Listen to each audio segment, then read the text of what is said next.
Bienvenue sur la chaîne Murmure de Minuit. Avant de commencer l'histoire, dites-nous d'où vous venez et à quelle heure vous regardez. Et n'oubliez pas de vous abonner à la chaîne et de laisser un like. Bon voyage dans l'horreur.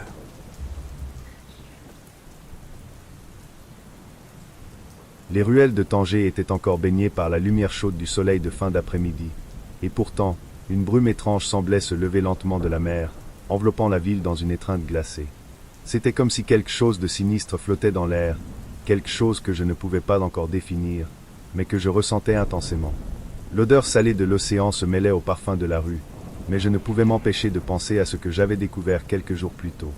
Les disparitions. Elles étaient devenues le sujet de toutes les conversations dans les cafés, les marchés, dans les ruelles étroites et sombres de cette ville qui semblait porter des secrets anciens. Des hommes, des femmes, parfois des enfants, s'étaient évaporés. La police restait silencieuse, évoquant des fuites volontaires, mais quelque chose me disait que l'histoire était bien plus complexe que cela. Moi, Fatima El Ghazi, journaliste d'investigation à Tanger, j'avais décidé de mener ma propre enquête. La vérité, je le savais, se cachait quelque part, et je n'allais pas la laisser m'échapper. Je commençais à retracer les disparitions. Des témoins avaient mentionné un endroit, un vieux quartier qui semblait toujours éviter l'attention du public. Un lieu où la lumière du jour ne semblait jamais pénétrer complètement, où l'air était lourd et imprégné de secrets. C'était là que tout se croisait, là que l'histoire s'était déjà écrite, et que je devais la lire. Il y avait une maison, abandonnée depuis des décennies, mais toujours présente dans les conversations des habitants les plus âgés. Les histoires de cette maison étaient nombreuses. Certains disaient que c'était un lieu de malheur, d'autres parlaient de rituels sombres pratiqués dans ses murs. Tout cela, bien sûr, relevait de la légende, jusqu'à ce que je me rende sur place. Je me rendis à la périphérie de Tanger, loin des rues animées et bondées. Là, dans un coin isolé de la ville, la maison se dressait, aussi imposante qu'inquiétante. Ses fenêtres brisées, ses murs décrépits et sa porte d'entrée arrachée la rendaient difficile à ignorer. Je me sentais observé, comme si l'endroit lui-même me scrutait, attendant ma venue. Mon cœur battait plus fort, mais je ne pouvais plus reculer. L'odeur de la moisissure et du bois pourri s'intensifia à mesure que j'approchais de l'entrée. Je posai la main sur la poignée métallique, dont la rouille s'effritait sous mes doigts. Un bruit sinistre se fit entendre lorsque la porte céda, et je pénétrai dans l'obscurité de la maison. À l'intérieur, le silence était oppressant. Chaque pas résonnait de façon irréelle, comme si les murs eux-mêmes étaient absorbés par le vide. Ma lampe torche balaya la pièce, illuminant des objets abandonnés depuis trop longtemps, des meubles couverts de poussière, des toiles d'araignées suspendues dans l'air stagnant. Rien ne semblait vivre ici, et pourtant, je sentais une présence. Cette maison n'était pas vide. Je progressais prudemment à travers les pièces délabrées, observant chaque détail, chaque fissure dans les murs. Puis, dans une pièce à l'arrière de la maison, je trouvai quelque chose qui me fit frissonner. Un cercle étrange avait été tracé sur le sol. Des symboles qui semblaient presque vivants. Mon cœur se serra dans ma poitrine. Les photographies que j'avais prises dans les archives de la ville me revinrent en mémoire, et je compris immédiatement. Ces marques ressemblaient à des symboles occultes. Sans hésiter, je pris plusieurs photos de la scène avant de continuer mon exploration. Au fur et à mesure que je m'enfonçais plus profondément dans la maison, l'ambiance devenait plus lourde. Les murs semblaient presque se resserrer autour de moi.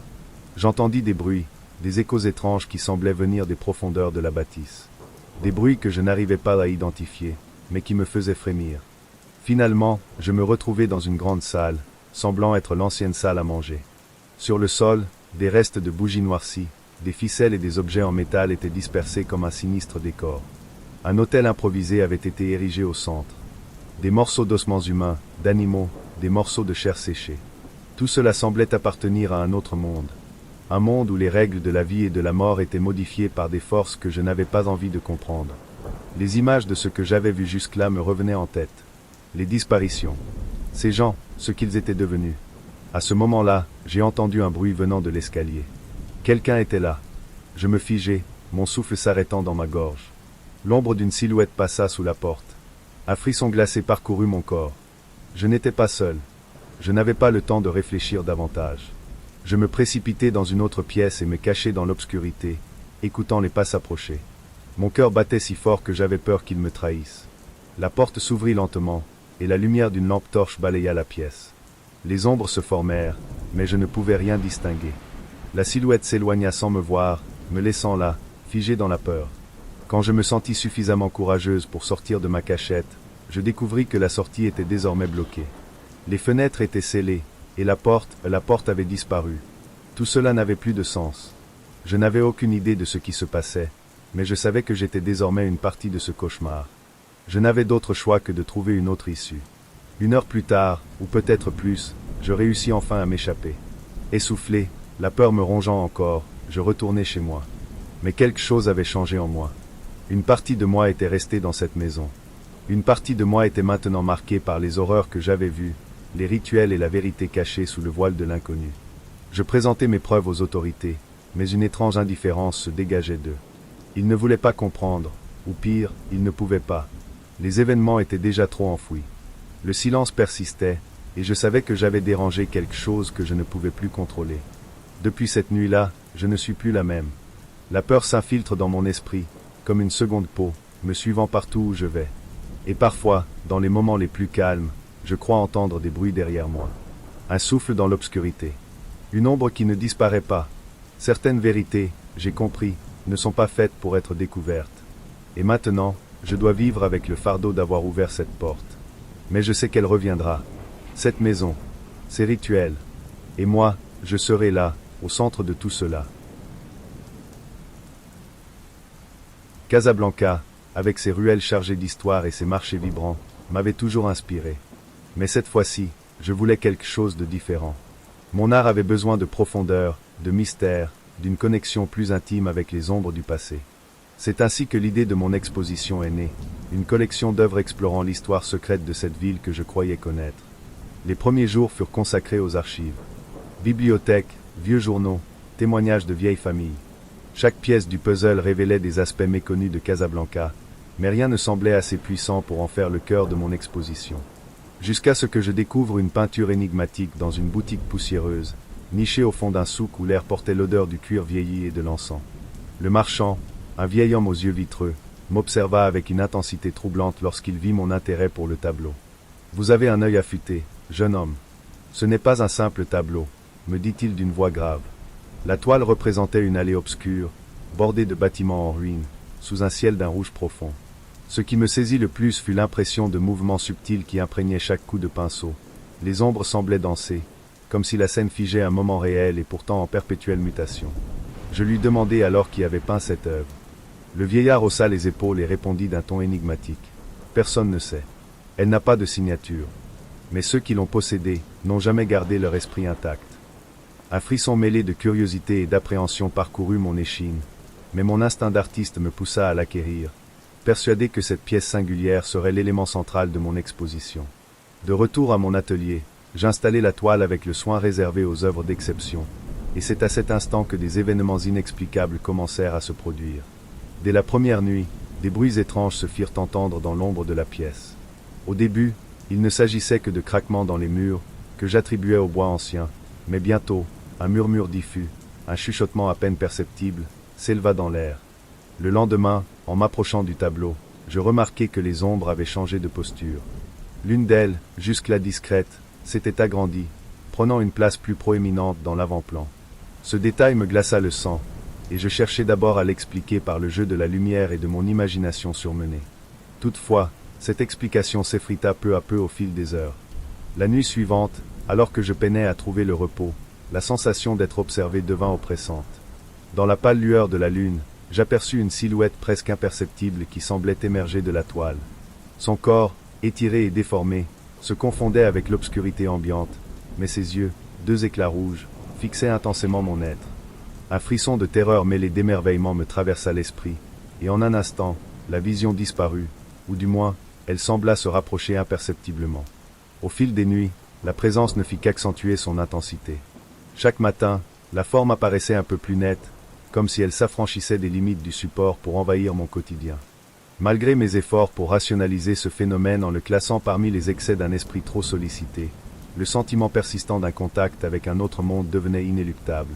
Un soir, alors que je travaillais sur une de mes toiles, le cadre de la peinture vibra soudainement sous mes doigts. Un souffle glacial parcourut mon échine, et une voix rauque, semblant émaner de nulle part, prononça d'un seul mot, « Viens ». Mon pinceau tomba silencieusement au sol, et, dans un instant d'angoisse pure, le tableau se mit à s'animer. L'allée représentée se mit à onduler, et l'air sembla tourbillonner autour de la scène, comme pris dans une tempête invisible. Dans un geste à la fois irréel et menaçant, la silhouette étendit sa main hors du cadre, m'invitant à franchir le seuil d'un univers parallèle.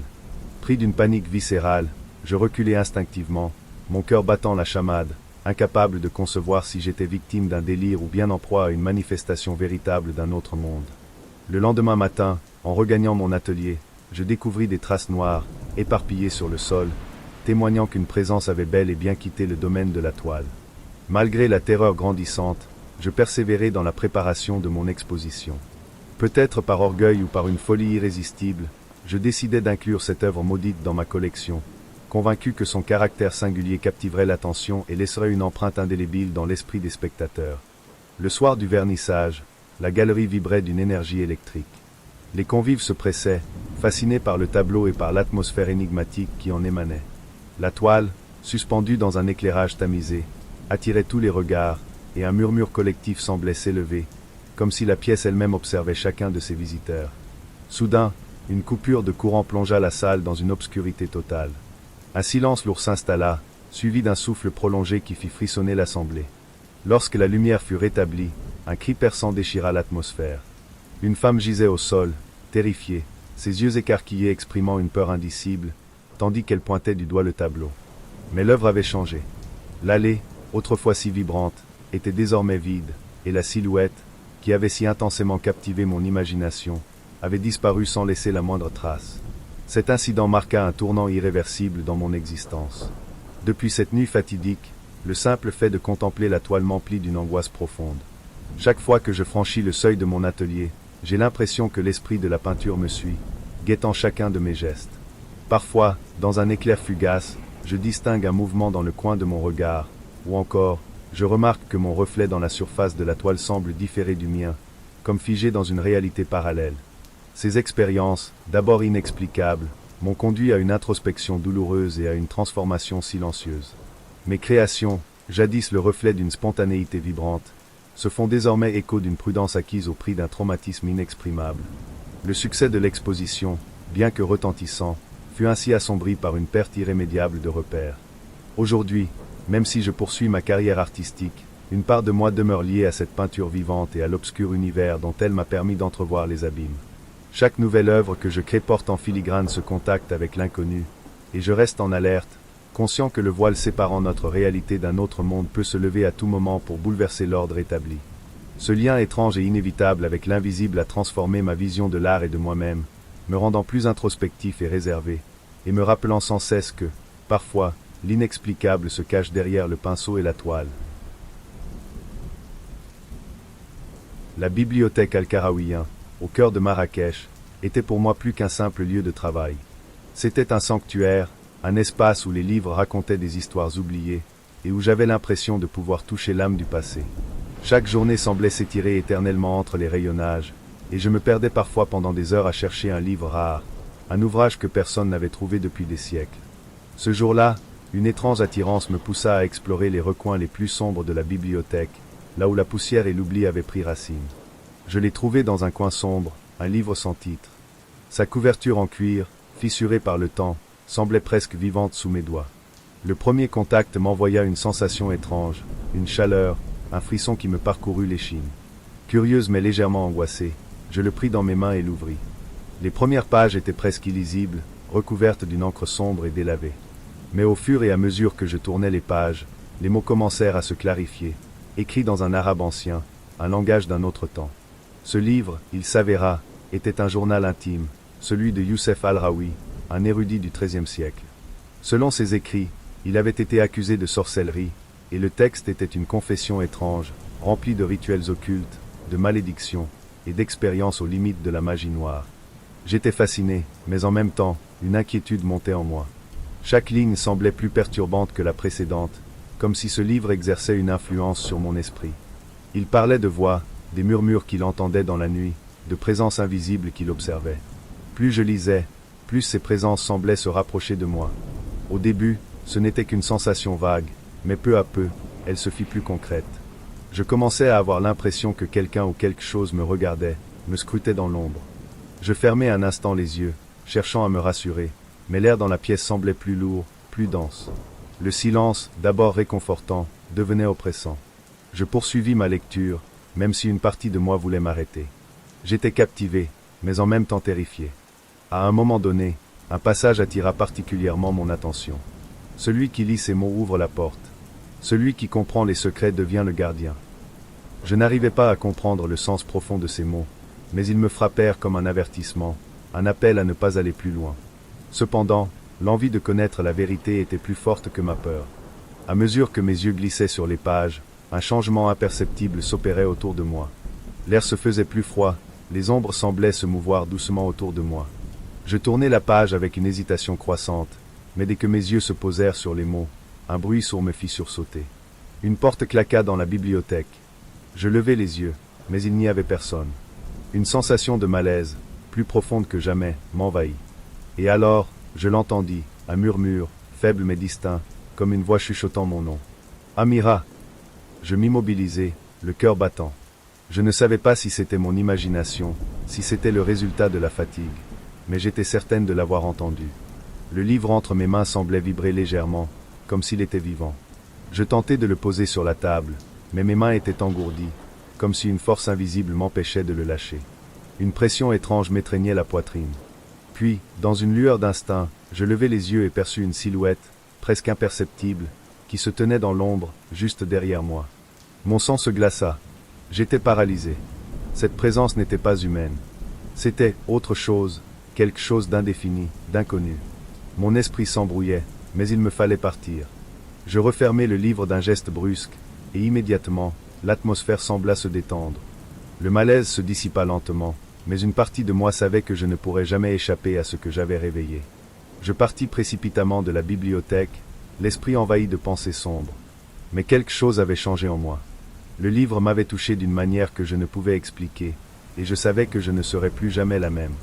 Chaque coin de rue, chaque ombre dans la nuit, semblait être un écho de ce que j'avais ressenti dans cette bibliothèque. Le monde autour de moi semblait plus lourd, plus menaçant. Pendant des jours, je cherchais à comprendre ce que j'avais découvert, mais plus je cherchais, plus les réponses semblaient m'échapper. Le livre m'avait laissé une empreinte indélébile. Et je savais que, tôt ou tard, il reviendrait, prêt à me rappeler qu'il n'était pas simplement un objet du passé, mais une porte vers quelque chose d'infini, d'incompréhensible. Les voix continuaient à murmurer, toujours plus près, et je savais que je ne pourrais jamais leur échapper. Le livre était désormais une partie de moi, et je devais apprendre à vivre avec cette connaissance, à vivre avec la présence invisible qui m'accompagnait à chaque instant. Rabat était calme cette nuit-là. Les rues désertes semblaient s'étirer dans l'obscurité, alors que je me dirigeais vers la passerelle centenaire, une structure qui m'avait été confiée pour une inspection. Je m'appelle Samir El Hassani, ingénieur de 33 ans, et ma carrière m'avait toujours poussé vers des projets modernes. Cependant, cette mission sur un vieux pont, chargé d'histoire, me permettait d'explorer un domaine différent, les constructions anciennes.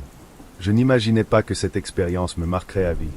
Le pont, situé à l'entrée de la ville, semblait ne pas avoir changé depuis des siècles. Les pierres, usées par le temps, semblaient murmurer des secrets, et l'air autour de la passerelle était étonnamment lourd. En approchant, j'eus l'impression que l'endroit était à la fois étrange et familier, comme si quelque chose me retenait dans l'ombre de l'édifice. Je m'avançai sur la structure, mes pas résonnant dans le silence pesant. Le bruit habituel du vent manquait, et une lourde sensation de vide m'envahit. Au début, je pensais que c'était simplement le poids de la tâche qui me pesait, mais quelque chose semblait se passer autour de moi. Une présence invisible, presque palpable, m'étreignait. J'étais seul, mais je n'étais pas seul. Au fur et à mesure que j'effectuais mes relevés, je remarquais des fissures inquiétantes dans la pierre, des signes de dégradation. Mais ce n'était pas cela qui me perturbait réellement. Ce furent les murmures.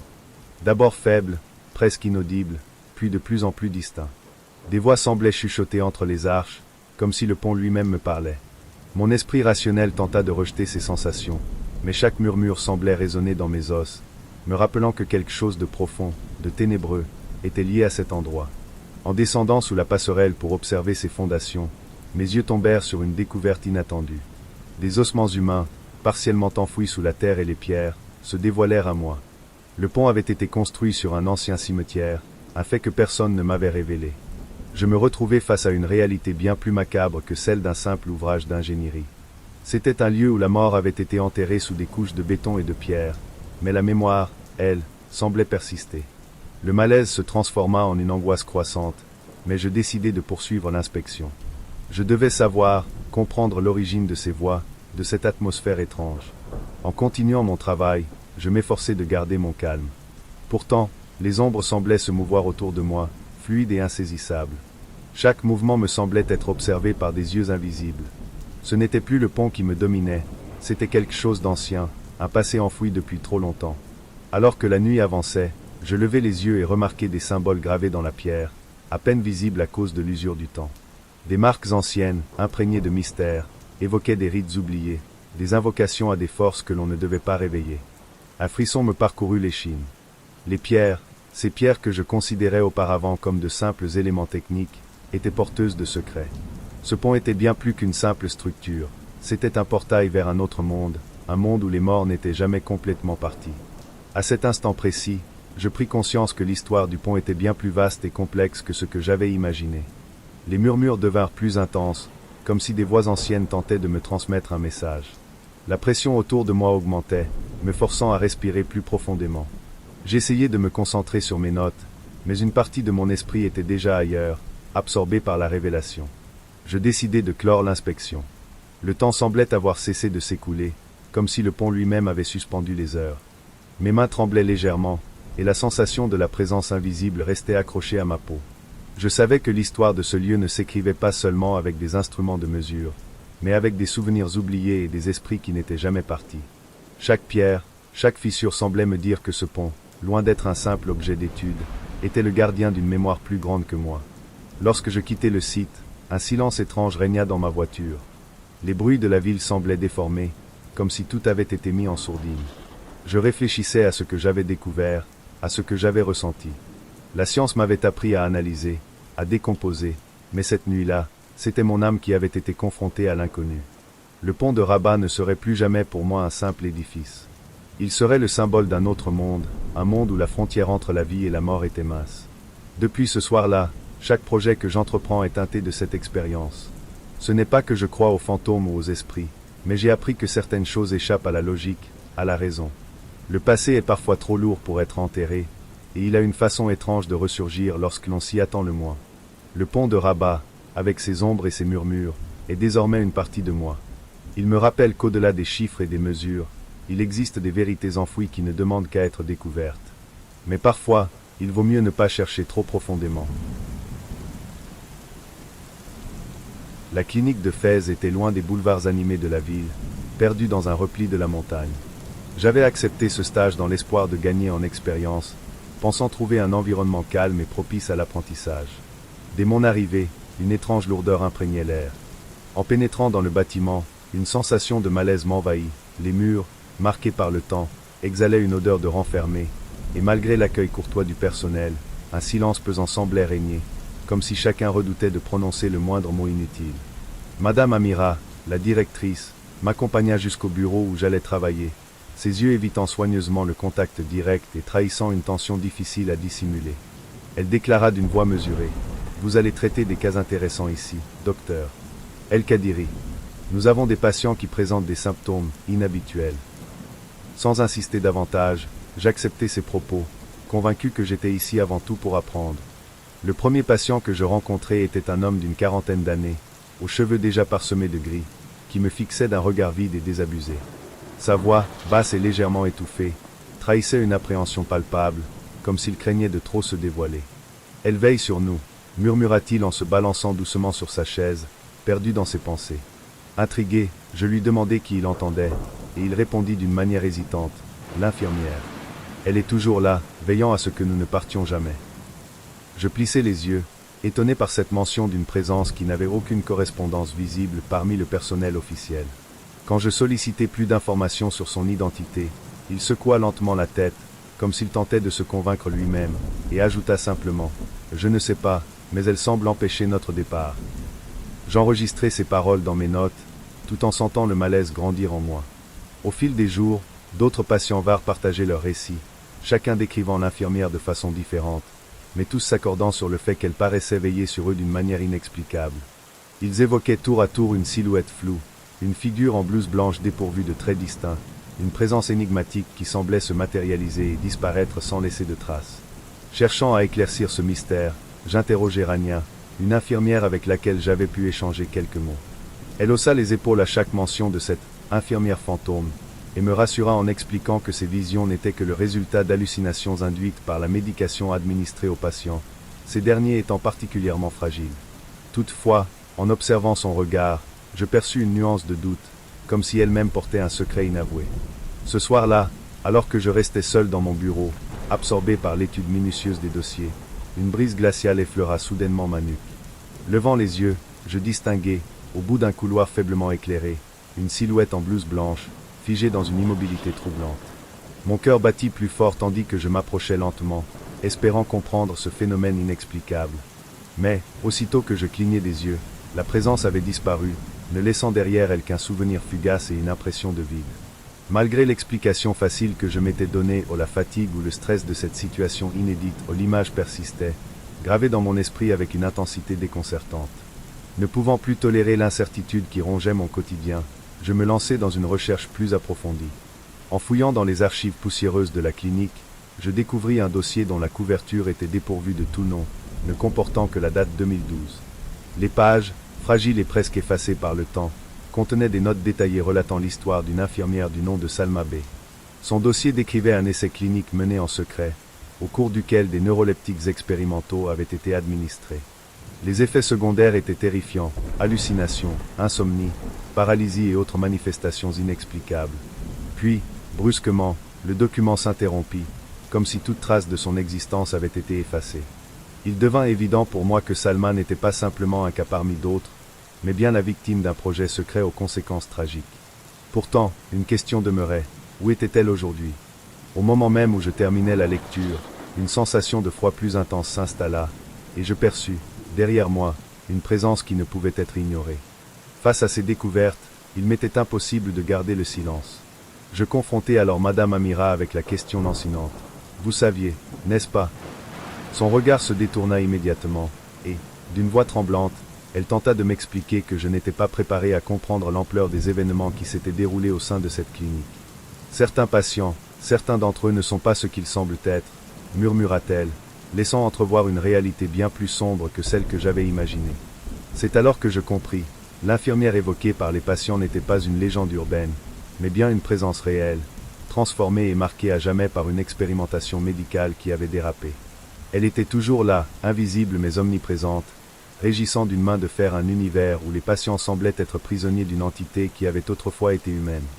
Le lendemain, je quittai la clinique, le cœur alourdi par ces révélations, consciente que cette expérience avait changé ma vision du monde.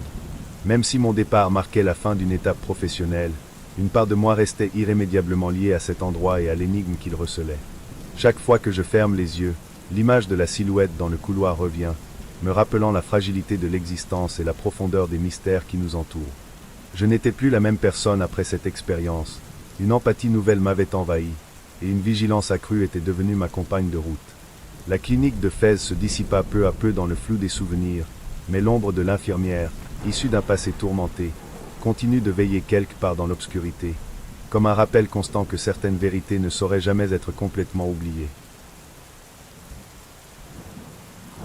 Les rues de Tanger se tordaient sous le poids de l'histoire, chaque ruelle, chaque pierre semblait murmurer des voix ancestrales. Je connaissais cette ville comme le creux de ma main, ayant parcouru ses avenues durant des années en tant que professeur de littérature. Pourtant, ce que j'avais appris dans les livres et lors de mes conférences n'était qu'un pâle reflet de ce qui se dissimulait sous sa surface. L'appel de la vérité se faisait sentir, une vérité qui, en secret, m'appartenait déjà. Je m'étais engagé dans une quête étrange, m'éloignant des sentiers familiers de ma routine quotidienne. Mon désir était d'écrire un livre révélant les mystères oubliés et les secrets enfouis. Les anciens récits que j'avais lus et les rumeurs qui flottaient dans l'air semblaient converger vers un mystère que peu osaient explorer. Peut-être que, moi, Omar El-Mekki, professeur de littérature, serait celui à percer ce voile. C'était au détour d'une de mes pérégrinations dans les bibliothèques poussiéreuses de Tanger que je découvris ce fameux journal. Caché derrière des piles de vieux manuels d'histoire et de littérature, il paraissait m'attendre, tel un appel silencieux. L'écriture, d'une encre effacée par le temps, me fascina dès les premières lignes. Il s'agissait des notes d'un explorateur du nom d'Elias Baruch, un nom qui m'était inconnu mais qui semblait appartenir à une ère révolue. Le journal relatait des événements survenus dans les années 1920, une époque de mystères et de découvertes insoupçonnées. Au fil des pages jaunies, une révélation étrange se fit jour. Baruch y décrivait la découverte d'un portail, un passage secret vers une autre dimension, dissimulé quelque part dans les ruelles oubliées de la ville. Un lieu où le temps et l'espace se déformaient et où résidaient des entités inimaginables. Je n'avais nullement l'intention de succomber au conte d'aventure. Toutefois, les détails précis du journal et les lieux évoqués par Baruch éveillaient en moi une curiosité irrésistible. La bibliothèque abandonnée, lieu de silence oppressant où même l'air semblait retenir son souffle, fut le théâtre de mon premier indice. J'avais alors décidé de suivre les traces laissées par l'explorateur, espérant y découvrir les fragments d'un secret ancien. Ainsi débuta mon périple dans l'ombre de Tanger. Mon premier arrêt fut un marché ancien, aux ruelles étroites serpentant telles des volutes. Un vieil homme, dont le regard trahissait une terreur indicible, m'évoqua l'existence de portes et de dimensions oubliées. Il tenta de me dissuader de poursuivre cette quête, mais son avertissement ne fit qu'attiser ma détermination. J'étais convaincu d'être sur la bonne voie. Je me rendis ensuite dans une maison abandonnée, celle que le journal désignait comme un repère incontournable. Malgré les décombres et la décrépitude des lieux, en fouillant parmi les vestiges, je découvris une pierre gravée portant un symbole familier, déjà inscrit entre les lignes du journal. Il s'agissait d'un cercle incomplet, une ouverture sculptée dans la pierre, marquant l'emplacement du portail. En un instant, je compris que je me tenais devant ce que Baruch avait jadis observé. Un frisson parcourut mon échine, mais loin de me paralyser, il renforça ma résolution. Le portail lui-même était imperceptible à l'œil nu, mais réagissait dès qu'on le touchait. Lorsque mes doigts caressèrent la surface froide de la pierre, un léger bourdonnement s'éleva, tel l'écho d'une vibration millénaire. Peu à peu, une fissure apparut dans l'air, une ouverture qui semblait déformer la réalité. Sans hésitation, je m'engageai résolument dans l'obscurité qui s'ouvrait devant moi. Ce qui se révéla de l'autre côté n'était pas l'univers féerique que j'avais pu imaginer. Il ne s'agissait pas d'un monde parallèle regorgeant de merveilles, mais plutôt d'un vide oppressant, une dimension sombre et dépourvue de vie. Le sol, composé d'une matière inconnue, absorbait toute lumière, plongeant l'endroit dans une pénombre presque palpable. Les murs, d'une lisse immensité, semblaient s'étendre à l'infini, conférant à l'espace une qualité irréelle. Un malaise profond s'empara de moi. Bien que nulle présence vivante ne fût visible, je pouvais néanmoins percevoir une force intangible qui m'observait, me suivant à chacun de mes pas. Chaque geste semblait amplifié, l'atmosphère saturée d'une tension presque tangible. Hésitant à avancer davantage, je sentais pourtant en moi l'impérieuse nécessité de découvrir les secrets dissimulés derrière cette énigme, comme si Baruch y avait laissé des indices essentiels. Au moment où je décidais de rebrousser chemin, un bruit insolite résonna dans l'air. Ce son, étranger et déroutant, n'était pas celui d'un environnement familier mais portait en lui une teinte sinistre. Un sifflement discret, rappelant le murmure d'un vent chargé de mots oubliés et de voix égarées dans l'éternité, s'insinuait dans mes oreilles. Une panique sourde monta en moi, mais en même temps, une étrange fascination m'en empêchait. Ce n'était pas uniquement la crainte qui me retenait, mais une force inexplicable, comme si ce lieu exerçait sur moi un pouvoir magnétique. Finalement, je pris la décision de quitter cet univers obscur. Le portail se referma silencieusement derrière moi, me ramenant dans une ruelle de Tanger où se mêlaient soulagement et trouble intérieur. Pourtant, quelque chose avait fondamentalement changé. Ce n'était pas seulement l'atmosphère de la ville qui semblait altérée, mais bien moi-même. La présence ressentie au-delà du portail paraissait désormais m'accompagner. Les jours qui suivirent furent empreints d'une étrangeté persistante. Je n'arrivais pas à me défaire de l'impression d'être constamment épié, comme si une ombre insaisissable se dissimulait à chaque coin de rue. Les silhouettes se mouvaient subtilement en périphérie de ma vision, et même les bruits familiers de la ville semblaient chargés d'une gravité menaçante. Mes étudiants remarquèrent ma nervosité et mon retrait, observant avec inquiétude mon isolement grandissant. Mes échanges se firent plus rares, ma personnalité se refermait, trahissant l'impact irréversible de mon aventure. Le portail avait ouvert en moi une porte vers une frayeur insondable, non pas vers la connaissance recherchée. Je ne pouvais plus ignorer la présence qui m'accompagnait à chaque instant, tel un fardeau invisible pesant sur mon esprit. Tanger, cette ville que je pensais connaître, se révélait désormais être le théâtre de secrets insoupçonnés, bien au-delà de ce que j'avais pu imaginer. Le plus troublant était l'incertitude qui s'installait en moi. Ce que j'avais découvert dans ce domaine ténébreux était-il bien réel, ou n'était-ce qu'une illusion, le piège tendu par une entité plus ancienne et insondable? Mais une chose était certaine, il n'était plus possible de revenir en arrière. Le mystère de Tanger m'avait transformé à jamais, et à chaque détour, je percevais le regard invisible d'une force qui me scrutait, me condamnant à vivre dans l'ombre d'un secret inéluctable. Casablanca se déployait devant moi, baigné dans la lumière tamisée de l'après-midi, un mélange de modernité et de tradition se mêlant harmonieusement. Mon travail d'architecte me permettait d'explorer cet entre-deux, de redonner vie aux anciennes structures tout en les intégrant à l'ère contemporaine. Mais ce projet, ce bâtiment oublié sur la périphérie de la ville, m'a plongé dans une réalité bien plus sombre que je n'aurais pu imaginer. La mosquée était en ruine, ses murs couverts de mousse et de poussière, son minaret ébréché s'élevant encore dans le ciel clair. Abandonnée depuis des décennies, elle semblait n'être qu'une ombre parmi d'autres, reléguée à l'oubli. Le comité de préservation du patrimoine m'avait confié cette tâche, un défi majeur pour ma carrière, une opportunité de me distinguer parmi mes pairs. J'avais accepté sans hésitation, bien que quelque chose en moi, sans raison apparente, ait ressenti une légère appréhension. Dès ma première visite, une sensation étrange m'envahit. Le silence était oppressant, presque palpable. Alors que je m'attardais à inspecter les murs extérieurs, je remarquai des inscriptions anciennes, gravées dans la pierre, difficilement lisibles à cause de l'usure du temps. La plupart étaient en arabe, mais d'autres étaient dans une langue que je n'avais jamais vue. Il y avait une sorte de malaise, une présence invisible qui pesait sur le lieu. La première nuit où je suis resté travailler tard, alors que l'équipe avait quitté les lieux, tout a basculé. Je m'étais plongé dans l'étude des plans originaux pour mieux comprendre la structure de la mosquée. Le vent sifflait à travers les fenêtres brisées. C'est alors que j'entendis, au début à peine perceptibles, des voix. Elles étaient douces, comme des murmures, emportés par les courants d'air.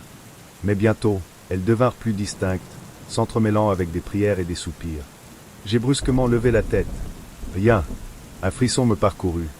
Je chassai cette sensation, pensant que la fatigue m'avait trompé, que mon esprit créait des illusions dans cette vieille bâtisse. Mais l'agitation ne me quitta pas. Ce n'était pas normal. Au cours des journées suivantes, les événements se succédèrent. Les ouvriers rapportèrent avoir vu des ombres glisser entre les colonnes. Des outils disparaissaient inexplicablement. Et puis, un jeune apprenti s'était blessé sans raison apparente, tombant sur le sol, alors qu'il avait à peine touché la rambarde d'une terrasse. Je sentais que quelque chose se passait, mais je n'arrivais pas à saisir quoi. Un soir, alors que je faisais une nouvelle visite pour inspecter l'avancement des travaux, les voix revinrent. Cette fois, elles étaient claires, insistantes, comme si elles voulaient me dire quelque chose. Intrigué, j'ai suivi le son jusqu'à la salle de prière, un espace devenu quasi inaccessible, envahi par la poussière et l'humidité. En m'agenouillant près du sol, mes mains effleurèrent une dalle. Le sol vibra légèrement sous mes doigts. Une sensation de froid intense envahit mes membres. C'était comme si une force invisible voulait me pousser à m'éloigner, mais je résistais. Je savais qu'il y avait quelque chose ici, un secret enfoui. Le lendemain, je décidai de fouiller les archives pour comprendre l'histoire de la mosquée et de ses fondations. Ce que je découvris me glaça. La mosquée avait été construite sur un cimetière, un lieu de sépulture datant d'une époque bien antérieure à la construction du bâtiment. Les archives faisaient mention d'un massacre, une tragédie causée par une épidémie de peste qui avait frappé la région dans les années 1800. Les victimes avaient été enterrées à la hâte, sans rite, dans l'urgence de la situation. Les ouvriers avaient construit la mosquée par-dessus ce cimetière, ignorant sans doute ce qui reposait sous leurs pieds. Mais ce lieu sacré semblait être hanté par les âmes des défunts, les laissant prisonnières de ce qui avait été construit sur leurs restes. Je me sentais déstabilisé, mais la tâche de restauration m'appelait. Je ne pouvais pas abandonner. Alors, je décidai d'aller de l'avant, convaincu que j'avais l'opportunité de rendre ce lieu paisible à nouveau. Mais chaque nuit, lorsque je fermais les yeux, les voix s'intensifiaient. Elles s'élevaient, déchirantes, comme un appel désespéré. Je contactai un imam afin d'organiser une cérémonie de purification. Il accepta de venir bénir les lieux, de réciter des prières et d'exorciser les esprits qui hantaient la mosquée. Le jour de la bénédiction, un calme étrange s'abattit sur le bâtiment. Les voix se turent, et je crus que la paix était enfin revenue. Pourtant, lorsque les travaux furent terminés et que la mosquée fut réouverte au public, une partie de moi savait que quelque chose n'avait pas complètement disparu. Les esprits ne s'étaient pas évaporés. Leur présence, bien que plus faible, persistait toujours dans l'air. Les murmures s'étaient estompés, mais je savais qu'ils étaient là, derrière chaque pierre, chaque colonne, chaque recoin de la mosquée. Ils n'avaient pas quitté les lieux. Ils m'avaient suivi. Et je vivais maintenant avec la certitude que la mosquée, malgré sa beauté retrouvée, portait en elle une ombre que le temps ne pourrait jamais effacer. Le vent chaud de Marrakech caressait les ruelles étroites, soulevant un voile de poussière ocre qui s'accrochait aux murs usés par le temps. J'arpentais ces chemins depuis mon enfance, d'abord en tant qu'élève curieux, puis en tant que professeur d'histoire, guidé par une insatiable quête de savoir. Mais ce que je cherchais désormais allait au-delà des récits officiels. Il y avait quelque chose que l'histoire ne racontait pas. L'idée de mon livre m'obsédait. Marrakech recelait des secrets, enfouis sous des siècles de conquête et de mysticisme. Les mystères de la ville semblaient m'attirer, comme une force invisible m'incitant à explorer les recoins les plus sombres. Mes recherches me menèrent à une bibliothèque oubliée, un édifice enfoncé dans l'ombre d'un quartier que peu osaient encore fréquenter. Le lieu semblait être un vestige du passé, où la poussière se faisait maîtresse, recouvrant tout. Les portes de bois massif grinçaient sous ma pression, libérant un souffle de renfermé, comme si l'air lui-même redoutait d'être troublé. Les rayons de la bibliothèque ployaient sous le poids des manuscrits anciens, certains à moitié consumés par l'humidité et le temps. Mon regard s'arrêta sur un livre au cuir craqué, recouvert d'une fine pellicule de poussière. Ce n'était pas un simple livre, mais un journal. Un journal qui m'ouvrait une porte vers des mystères oubliés. Je l'ouvris avec précaution, sentant une étrange pression dans ma poitrine. Son auteur, un certain Émile Laurent, un explorateur français du XIXe siècle, détaillait ses expéditions aux confins de la ville. Mais ce n'était pas la topographie de Marrakech qui m'intéressa, c'était une mention récurrente, un passage oublié, une porte qui ne devait jamais être franchie. Le journal était rempli de notes bizarres, et à mesure que je les parcourais, je sentais mon cœur battre plus fort. Plus je lisais, plus je comprenais que ce n'était pas une simple fable. L'auteur, dans ses derniers écrits, décrivait un portail menant à une autre réalité, une dimension parallèle. Cette porte devait être évitée à tout prix, mais je ne pouvais ignorer ce qu'il m'avait révélé. Émile Laurent avait vécu quelque chose de terrifiant, quelque chose que personne ne voulait affronter. Mais moi, je voulais en savoir plus. Le lendemain, sous la lumière blafarde d'un matin naissant, je me rendis aux ruines du caravansérail mentionné dans le journal. Il ne restait que des fragments de murs éventrés et des arches rongées par le temps. L'endroit semblait désert, mais une trappe dissimulée sous des débris attira mon attention. Après plusieurs tentatives, je parvins à la soulever. Un escalier de pierre s'enfonçait dans les entrailles de la terre, vers un endroit oublié depuis des siècles. L'air y était épais, chargé d'un parfum de moisissure et d'encens fané. Mon souffle était saccadé, une étrange excitation mêlée de crainte envahissait chaque fibre de mon être. J'avais l'impression de m'engouffrer dans un piège, mais je n'étais plus à un pas près. Je devais savoir ce qui se cachait là, au-delà de la frontière entre notre monde et l'inconnu. Au bout du passage, une immense porte de métal se dressait devant moi, ornée de gravures incompréhensibles. Le journal de Laurent mentionnait un symbole particulier à tracer sur la surface de la porte pour l'activer. Avec des mains tremblantes, je reproduisis les motifs décrits, espérant qu'ils seraient suffisants pour ouvrir ce qui semblait être une frontière entre deux mondes. Un souffle glacé traversa le tunnel, et je crus sentir quelque chose de vivant me frôler. Le métal frémit. Puis, dans un craquement sourd, la porte s'ouvrit. Ce que je vis était irréel. Un paysage noyé dans une brume dense s'étendait devant moi. L'air vibrait d'une énergie étrange, comme si les ombres elles-mêmes murmuraient des secrets enfouis. Des structures érodées se dressaient dans l'horizon brumeux, des formes indistinctes glissaient entre elles, comme des spectres d'une civilisation oubliée. L'atmosphère était lourde, comme si tout ce que je touchais était empreint d'une histoire millénaire que je n'étais pas censé comprendre. Je franchis le seuil du portail. Chaque pas semblait m'aspirer, comme si le sol lui-même était fait pour me retenir. Un frisson me parcourut l'échine en voyant les murs gravés de symboles que je ne comprenais pas, mais qui semblaient m'observer. C'était comme si chaque pierre, chaque fissure était consciente de ma présence, et se souvenait de ceux qui étaient venus avant moi. Puis, je vis lui. Une forme, humanoïde mais déformée, se tenait à l'orée d'une ruelle. Ses yeux, des cavités sombres, semblaient sonder mon âme. Il ne bougeait pas, mais je sentais son regard peser sur moi, pénétrant. Je ne pouvais détacher mes yeux de lui, comme si sa présence m'hypnotisait. Je pris mon carnet et commençai à noter frénétiquement. J'esquissais les inscriptions que j'avais vues sur les murs, mais à mesure que je levais les yeux, je réalisais qu'il n'était plus seul. Les ombres qui m'entouraient avaient commencé à bouger, se rassemblant lentement autour de moi. Je n'arrivais plus à respirer, chaque mouvement me semblait de plus en plus lourd. Un sentiment de suffocation m'envahit, comme si la terre elle-même voulait me réclamer. Mon corps se paralysa sous l'intensité de ce qui était en train de se produire. Puis, dans un élan de survie, je me retournai et courus vers le portail. Le tunnel semblait interminable, chaque pas me rapprochant d'une liberté que je ne croyais plus possible. Je me jetai à travers la porte, chutant violemment sur la pierre froide du tunnel. Derrière moi, une main noircie tenta de me saisir. mais la porte se referma brusquement dans un grondement assourdissant, m'écrasant dans un dernier souffle d'air glacial. Je pensais que la peur s'éloignerait avec la porte. J'aurais dû me sentir en sécurité. Mais quelque chose avait changé. Depuis mon retour, je me sentais suivi. Chaque reflet dans un miroir me donnait l'impression qu'une silhouette se tenait juste derrière moi, observant chaque geste que je faisais. Les murs de mon appartement semblaient résonner d'un écho imperceptible, comme si la maison elle-même respirait. Un frisson me traversa le corps chaque fois que je me retrouvais seul, comme si l'atmosphère était saturée d'une menace invisible. Les notes que j'avais prises étaient devenues floues, irrationnelles. Certaines pages du carnet étaient remplies de symboles que je ne me souvenais pas avoir dessinés. Une nuit, je me réveillai en sursaut. Une forme se tenait là, dans l'ombre, dans un coin de ma chambre. Elle était immobile, silencieuse.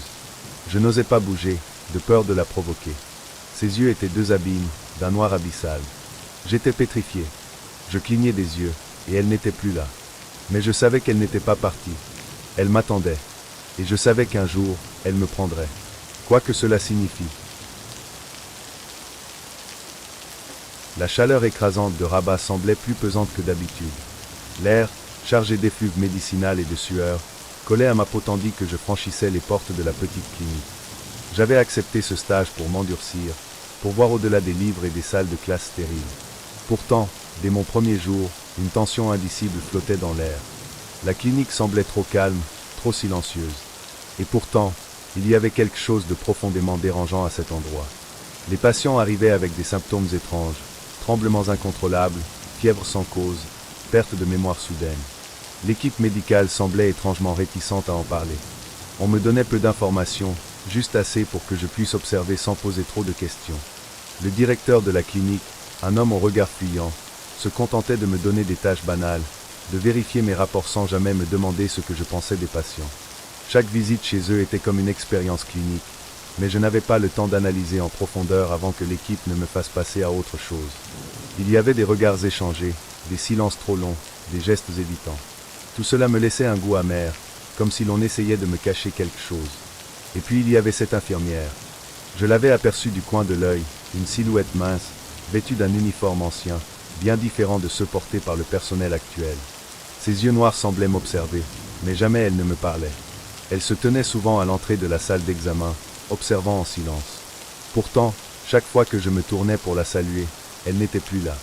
C'était étrange, une illusion peut-être, mais quelque chose en elle me dérangeait profondément. Au début, j'ai cru à une simple fatigue. Mes nuits étaient courtes, mes journées longues. Mais alors que les jours passaient, l'impression d'être épié devenait plus persistante. Ce n'était plus une simple sensation de malaise, mais une réalité bien ancrée. Parfois, je pouvais entendre des bruits sourds, des murmures dans les couloirs déserts. Mais quand je m'approchais, il n'y avait rien, juste l'obscurité et le vide. Et pourtant, je savais qu'il se passait quelque chose. Ce n'était pas juste ma nervosité qui me jouait des tours. Une nuit, alors que je terminais mon rapport, une voix basse, à peine un souffle, s'éleva derrière moi. Ils savent ce qu'ils ont fait. Je me retournai brusquement. Personne. Seuls les néons grésillaient faiblement dans le couloir, créant des ombres mouvantes. Je n'osais en parler à personne. Mais l'image de cette infirmière me hantait.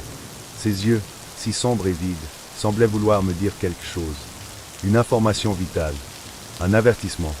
Un soir, en cherchant un dossier archivé dans les archives poussiéreuses de la clinique, je tombai sur un registre d'admission plus ancien que les autres. Certains noms de patients y apparaissaient plusieurs fois, avec des diagnostics différents. Des traitements expérimentaux. Des disparitions inexpliquées. Un sentiment lourd m'envahit alors que je réalisais qu'il y avait des liens entre ces disparitions et la clinique. Mais ce que je découvrais était bien plus sinistre que ce que j'imaginais. Le nom de l'infirmière, Amina Belkacem, surgit dans un article jauni. Une histoire effrayante, mais qui semblait être tombée dans l'oubli. Amina Belkacem avait été une infirmière brillante, respectée de tous. Mais son nom avait disparu des registres après un incident inexplicable. Elle était devenue une victime d'un programme secret mené à la clinique, un programme qui avait mal tourné. Des tests médicaux non autorisés, des traitements interdits, des expériences sur des patients et le personnel. Amina avait été l'un des cobayes. Elle avait subi des tests sur son propre corps, des expériences censées améliorer les capacités humaines, mais qui avaient échoué, la laissant dans un état étrange, entre la vie et la mort. Amina avait disparu sans laisser de traces, et son nom n'avait plus été mentionné. Je compris alors que les patients de la clinique n'étaient pas seulement malades. Ils étaient les restes brisés de ces expériences. Leurs symptômes, étranges et inexpliqués, étaient le résultat de traitements inachevés, de substances qui altéraient leur corps et leur esprit. La clinique était devenue un lieu de souffrance, un centre d'expérimentation macabre, et je me retrouvais en plein cœur de ce cauchemar. Le silence de la clinique devint insupportable. La nuit, des bruits inexplicables se faisaient entendre, des murmures qui semblaient m'appeler. Et chaque fois que je croisais l'infirmière, il y avait quelque chose de plus, une urgence dans son regard, comme si elle essayait de me transmettre un message. Une nuit, alors que je marchais dans le couloir sombre, je la vis de nouveau, cette fois-ci plus proche que jamais. Elle se tenait là, immobile, les yeux fixés sur moi. Elle leva une main tremblante, me désignant une porte au fond du couloir. Une porte qui n'avait jamais attiré mon attention auparavant. Je sentis mon cœur battre plus fort dans ma poitrine. Je savais que je devais entrer, mais une peur viscérale m'envahissait. Pourtant, mes jambes m'obéissaient, comme si elles n'avaient pas d'autre choix que d'obéir à un instinct ancien. Derrière cette porte, un sous-sol oublié. Il n'était marqué nulle part sur les plans de la clinique. Il était resté secret, caché sous des couches de poussière et de vieux souvenirs. Des piles de dossiers, des fioles contenant des substances inconnues, des lits d'examen poussiéreux, des machines obsolètes. Mais ce qui me glaça le sang, ce furent les photographies. Des visages déformés, des regards vides, des corps étendus dans des positions anormales. Et au milieu de tout cela, l'image d'Amina, jeune et souriante, avant que tout ne bascule. Une femme brisée par des expériences, devenue un spectre errant dans cette clinique maudite. Lorsque je relevai la tête, Amina n'était plus là. Mais quelque chose en moi avait changé à jamais. Je compris que ma présence à la clinique n'était pas une simple coïncidence. J'étais venu ici pour une raison, pour découvrir la vérité. Le lendemain, je confrontai le directeur de la clinique. Son visage blêmit lorsque je mentionnai le nom d'Amina. Un silence lourd s'installa entre nous. Ce sont des histoires, rien de plus, bredouilla-t-il, les mains tremblantes. Mais je savais, et lui aussi. Il savait que l'histoire d'Amina n'était pas qu'une simple rumeur. Il savait ce qui s'était passé ici, et il avait essayé de tout cacher. Mais il était trop tard. La vérité ne pouvait plus être ignorée. Je terminai mon stage sans évoquer ce que j'avais découvert. Mais je savais que ce que j'avais vu dans le sous-sol resterait gravé dans ma mémoire pour toujours. La clinique, cette façade d'innocence, cachait des horreurs indicibles. Je savais que je devais partir, mais une partie de moi restait là, dans l'ombre, parmi les murmures des patients oubliés. Quand je quittai la clinique pour retourner à ma vie d'étudiante, je sentis un étrange soulagement, mais aussi une ombre qui me suivait. Les maisons anciennes possèdent quelque chose de particulier. Une atmosphère qui ne se retrouve dans aucune construction moderne. Elles respirent l'histoire, l'invisible. Chaque pierre, chaque fissure, semble contenir un secret que seuls ceux qui osent pénétrer dans leur intimité peuvent comprendre. C'est pourquoi je me suis retrouvé à Fès, un écrivain en quête d'inspiration. Je suis Karim Soussi, un auteur de récits d'horreur, et je croyais que la peur se cachait dans les recoins sombres de la réalité, dans ces lieux où personne n'ose s'aventurer. Quand j'ai découvert cette maison, au cœur de la Médina, je n'ai pas hésité une seconde. C'était un vieux bâtiment, majestueux malgré son âge, qui semblait m'attirer de manière presque magnétique. De ses fenêtres aux rideaux déchirés, il y avait quelque chose de vivant. Je m'y suis installé sans un regard en arrière, m'imaginant déjà les pages noircies par mes mots, inspirées de l'atmosphère lourde de ce lieu. La maison, avec ses murs épais et ses planchers en bois usés, semblait prête à m'offrir ce que je cherchais, l'inspiration. Mais je n'étais pas préparé à ce qui allait se produire. Les premières nuits furent paisibles, ou du moins, je croyais qu'elles l'étaient. Je passais mes journées à explorer la maison, à m'installer dans une chambre du 2e étage où j'avais installé mon bureau. À travers ma fenêtre, je voyais les ruelles étroites de Fès, labyrinthiques et pleines de mystères. Mais, peu à peu, quelque chose a commencé à se manifester. D'abord, ce fut un simple bruit, un léger frottement dans les murs.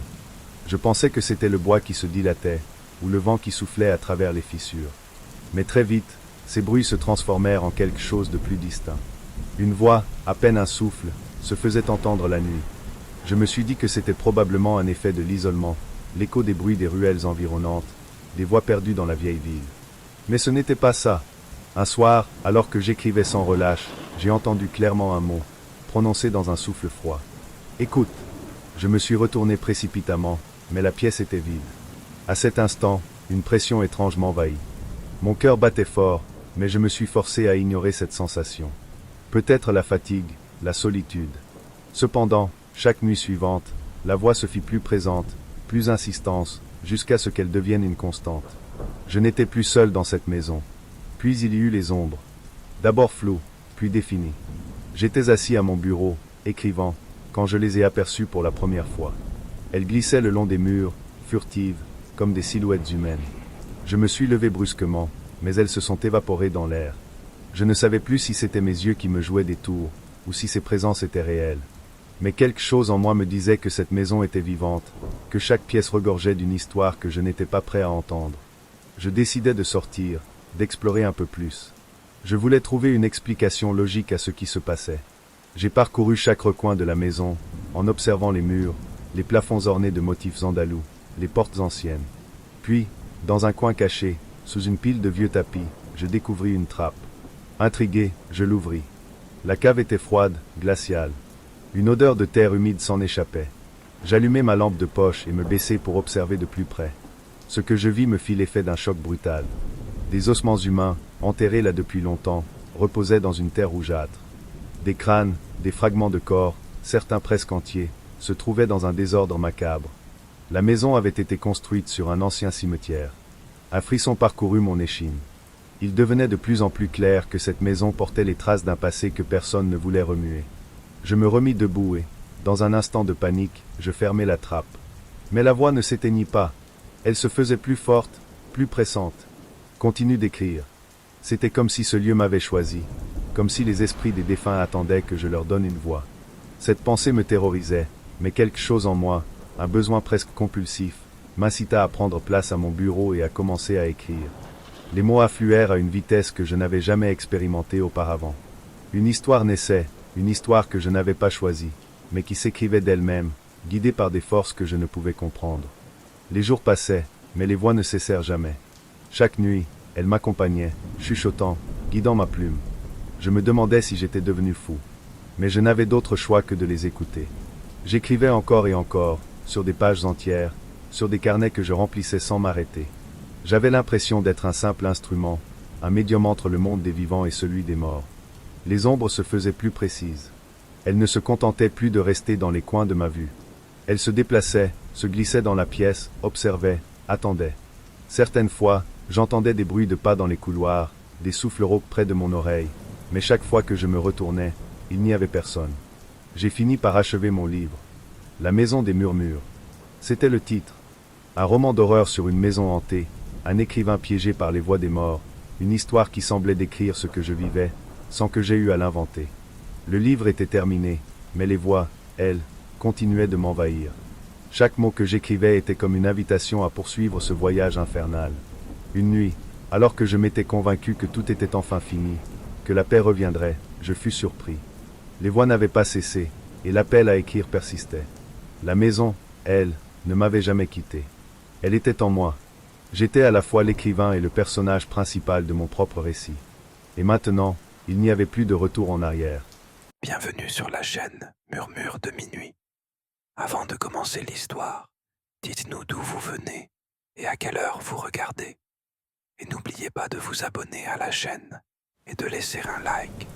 Bon voyage dans l'horreur.